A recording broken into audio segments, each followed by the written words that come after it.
Hello, welcome to A Visit with Nana and Papa. My name is Nana, and we are Valerie, technically. We're going to talk a little bit about cables today. Cables. We're going to talk about cables too. We're going to talk about charts. This video will strictly be about knitting, but there will be a separate video about crochet. I am going to be talking about both left hand knitting and right hand knitting because they're different, but they're very similar, and how charts can maybe make it easier for a left hand knitter, and talk a little bit maybe about inclusivity and some more ways in which the design world could maybe do better.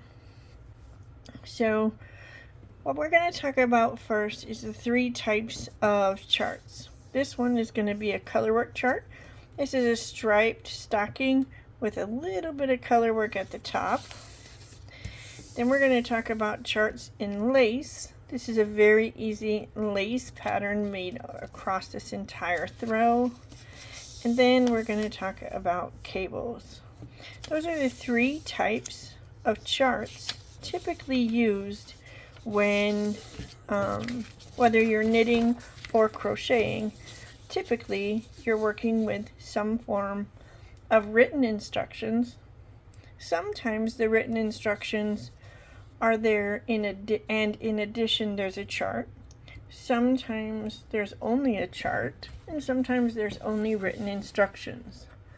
I can tell you personally, if it is a lace pattern or a cable pattern and there are no charts, odds are I'm not going to make that pattern.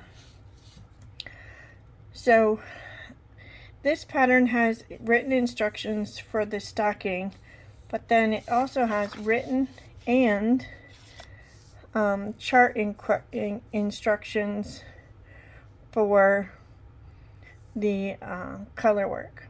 Color charts are very, very simple to use. They're literally just one square is a stitch. So if you're right-handed, you're going to start in this corner.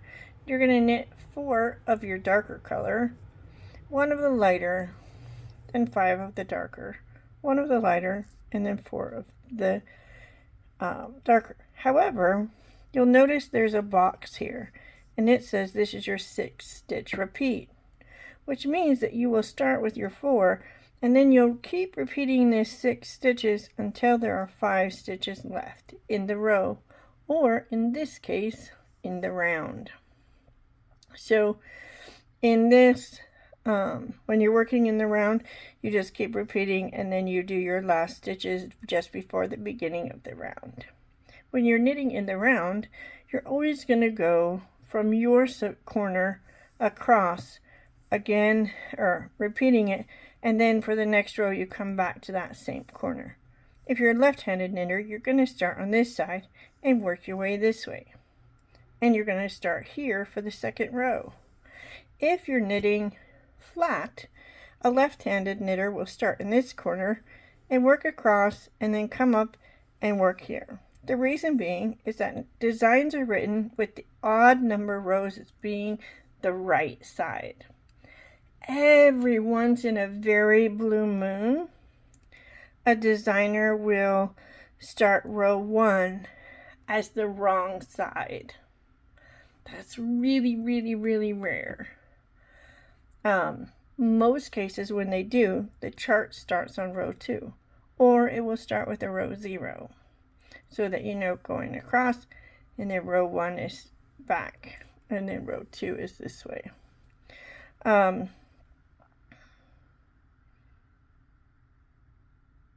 Yeah, so for color work, the difference is there may be the color work chart may have more than one color. If it has more than one color, they'll just have different colors.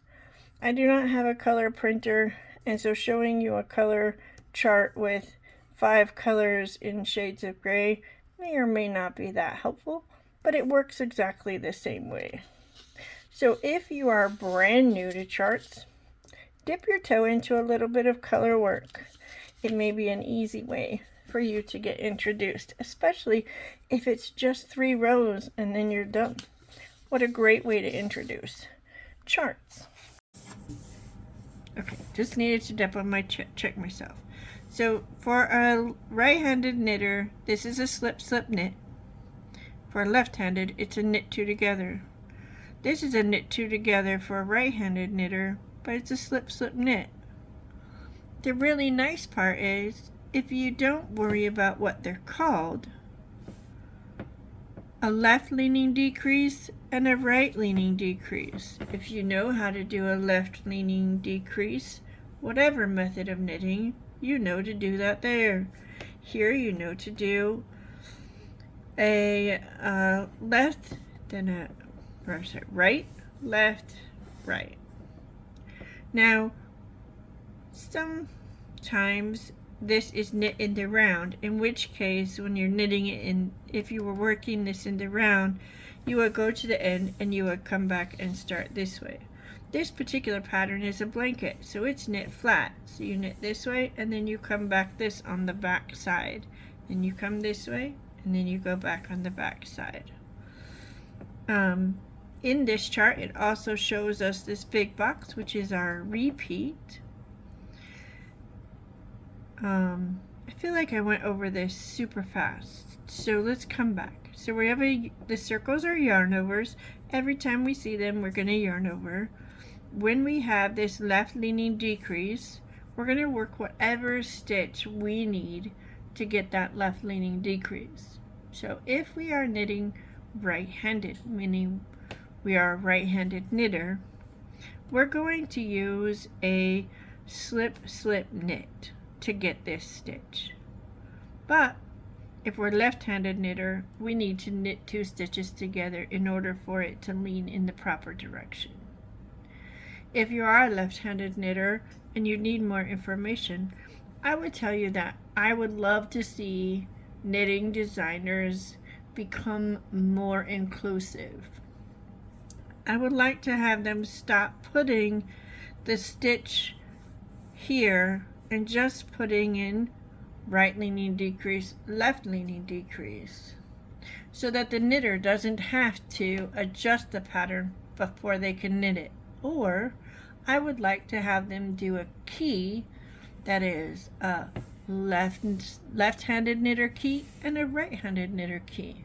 I don't think that's asking for too much, and it would make things so much easier, because as it is today, most left-hand knitters have to redo all of the keys for all of their charts, and if they're working from the written instructions, they have to rewrite them. The good thing about the charts is if you ignore the key portion and you're just looking at what the stitches go and which direction they're going, you don't need to worry about what the instructions say. As long as you know that the circles are yarn overs and you know that these decreases just mean that the decrease needs to lean in that specific direction, you can work it without ever focusing on what's written down here. Also, while you're working, you can bring your fabric up to it and see, okay, here's my diamond that I needed to create. Do I have the bottom part of the diamond in stockinette, and is the top portion of it in garter? So you can quickly see if you got off, if you missed a stitch, if you're not on target. If you're only following your written instructions, you might get all the way to the end of the project before finding out you had an issue. What's also nice about charts, for me personally, is this little repeat. I can put stitch markers in between every section of this 14 stitch repeat, and if I get to the end of that 14th stitch repeat, get to the stitch marker and I'm not done with the repeat, I did something wrong in the row below. It's just real easy for me to stay on task by following a chart and not specifically following just the written instructions. I could work a project entirely from a chart. It doesn't mean that I need to. I'm just saying that I can. Having written instructions really helps, especially if there are special instructions for what's happening outside the chart. But inside the chart, my favorites are the charts, because it tells me literally what to do for every single stitch that I work. It helps me stay on task, and it helps me know when I've gone awry. I hope you found this helpful. There will be we'll see you in the next section. Okay, our last section that we're going to talk about charts is cables. Cables are so much fun. If you haven't tried them, now's a great time to do so. Doing a cable in a written instruction can be done. This particular pattern has the square instructions written out entirely by each stitch, written out exactly what you need to do.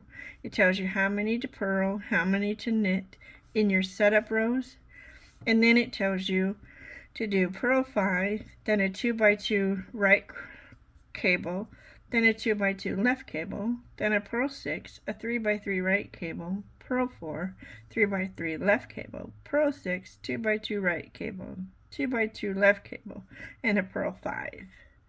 And if that isn't, that may be a little confusing to a lot of folks. Let's show you how easy it is to see in a chart. So in this chart, what's really nice is they have made the knits white and the purls gray. So we know that our first sections have purls, and then we have knits, and then purls and knits and purls and knits all the way across on our first 2 setup rows. Almost like a ribbing, but not. But it's 5, that's a 6 stitch, or is it 8? That's 8. So 5 stitches, 8 stitches, 6 stitches, 6 stitches, 4 stitches, 6, 6, 8, 5. On this particular chart, there are no repeats because it's the entire chart for the entire square. This square is made to put in a blanket. So you make just regular stockinette squares, and then you make this square and you join them into a blanket. But it is a really great example of how cable charts can really help you. If you notice, these are pretty simple. We're just doing we're sending the cable this way, and this one's sending it this way. This one's bringing it back. This one's going in, and this one's going out. So we're going out, in, out. And we'll flip the page back over. You can see what it should look like on your knitting. You're going out, in, out. And so your fabric is going to create these cables on the outside. The center is a little more complicated. So let's look at how the chart writes it.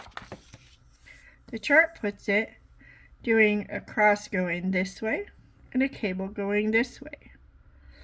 Each one of these tell you which way the fabric is going to lean. Let's look at the original fabric and see if it makes sense. Look, the cables are crossing out. In the center, in the middle, there's a cross that's happening in the middle. So let's go back and look at our chart. These are going out, and there's one happening in the middle. So now let's look at what these cable crosses mean and how to read them. This one has 2 stitches going this way and 2 stitches going this way. All of the stitches in this case are knit. So you have a 4 cable cross, but it's the last 2 stitches are going in front. So when you're knitting from a right-handed knitter, you're going to start on this side and work this way. So when you come to this cross, you know your first 2 stitches are put on a cable needle. You're going to knit the next 2 stitches on the cable needle and put to the back. You're going to knit the first 2 stitches and then knit the second, because we know that those first 2 stitches need to go behind. The next one that you get to, the first 2 stitches need to be in front. So we'll put them on the cable needle, bring it to the front, knit the next 2 stitches, and then knit the stitches off the cable needle. But what if we're going the other way? If we're going the other way, the first 2 stitches on this cable need to go to the back. So we put them on the cable needle, push them to the back, knit the next 2, then knit the stitches off the cable needle. The next one, the first 2 stitches are in the front. So we put them on the cable needle and leave it to the front and knit the back 2. Notice I don't need to know whether this is a left front, left back. I don't need to know. All I need to know is it's 4 stitches and 2 are going in the front and 2 are going in the back, and which way. So whether you're a right-handed knitter or a left-handed knitter, you can use this chart to easily work your cables and to know what happens. This cable cross is a 6-stitch cable. It's doing the same thing, but it's the first 3 stitches, and where do they go? Just by looking, those first 3 stitches need to be behind the next 3 stitches. So we put them on the cable needle and put them to the back. Knit the next 3 stitches and then knit the stitches off the cable needle. We get to the next one. Oh, our first 3 stitches need to be in the front. So let's put them on the cable needle and leave it to the front and then work the next 3. Then we'll work the 3 stitches off of the cable needle. Sometimes, and I'm not seeing it happen in here, but sometimes you'll have stitches, and we'll just go to the chart because it's not showing them in here. Sometimes you're going to have stitches that look like this, where some of the stitches are purled. And there may be actually some in here and I'm just not able to see them because of the black and white. But what this gray in the background means is those gray stitches would be purled. So the stitches in the front, it would be a single stitch in the front that's knit and 2 purls in the back in this particular stitch. In this one, there will be 2 stitches in the back that are purled, 1 stitch in the front that is knit. Regardless of whether you're coming this way or this way, that's what those crosses mean. Up here, there appears to be a 2x1 where it's 2 going this way, 1 going that way, and the one underneath is grayed out, so it's a purl. This one also appears to be 2 in the front going this way, and the one in the back is purled. These 1x1s are all knit, and these all appear to be knit. But these 2x1s and 1x2s do not. However, I'm not showing any 2x1s or 1x2s in our chart here. So that leads me to believe that we're okay. We don't need to stress over it. All I'm seeing are the rest of these charts. And I'm not seeing any in here. But your charts and how they're written may vary in the fact that it may have the cable and it may have dots for purls instead of gray squares for purls. There's no industry standard, but I will say that the crosses that you see are going to be pretty standard across almost all charts. It's going to have an X of some sort, and it's going to show you what's in front and what's in back. And so now that you know a little bit about charts, a little bit about reading charts, can you see how even if you don't work off of the chart, just putting your fabric next to the chart can let you know, am I on task? Am I doing what it needs to do? Is it working out the way I want? Additionally, before you ever cast on the project, you can look at the chart and go, is that the look I'm going for? Sometimes this look might be misleading or might be, well, it looks kind of nice, but then you look at the chart and you may go, you know what? That isn't really what I was looking for. Or you may cast on and test. I do recommend, anybody that knows me knows that I am not the biggest swatcher on the planet. It's not my favorite. If I can find a way not to, I don't.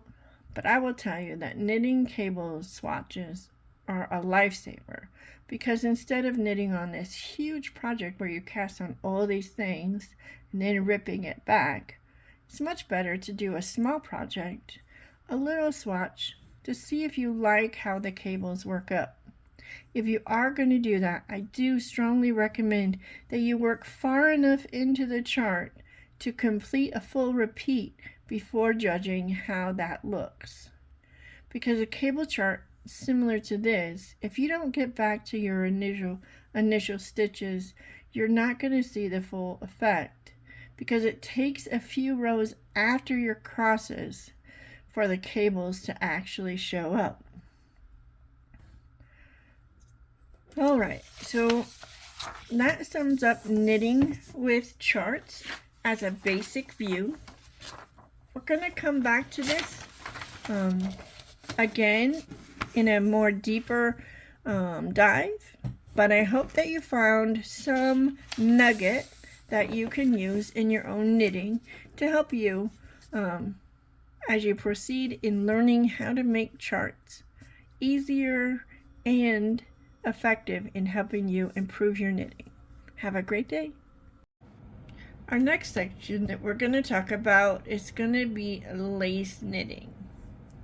For this demonstration, I am using the Delicate Diamonds Throw by Red Heart over at Yarnspirations.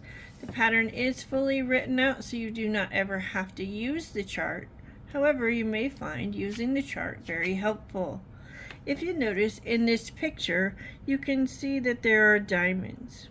But if you look closer at the picture, inside the diamonds are actual texture.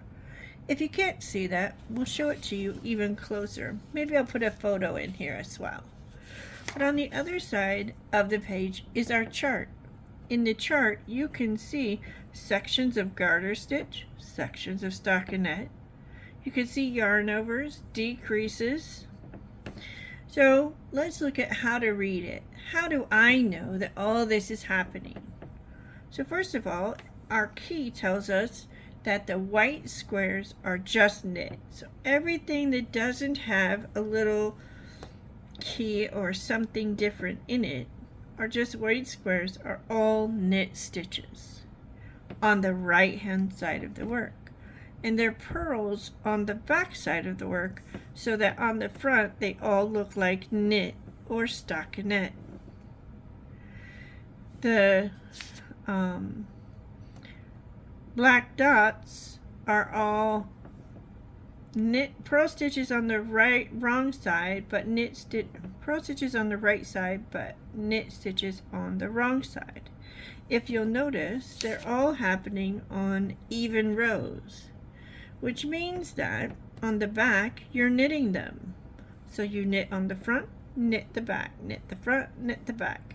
But over here you're knitting, purling, knitting, purling, knitting, purling. So you can see that just from looking at your key and the chart. Additionally, this has some knit two togethers and some SSKs, as well as a slip one, knit two together, pass slip stitch over, double decrease. Now, when we're knitting left-handed, we're going to start in the left side corner, right-handed, right side corner. So we're coming this way, we're going to follow the chart. When we get to this stitch going this way, for a right-handed knitter, it's going to lean this way, so it's going to be a SSK. But if we are a left-handed knitter, then technically that's a slip-slip knit.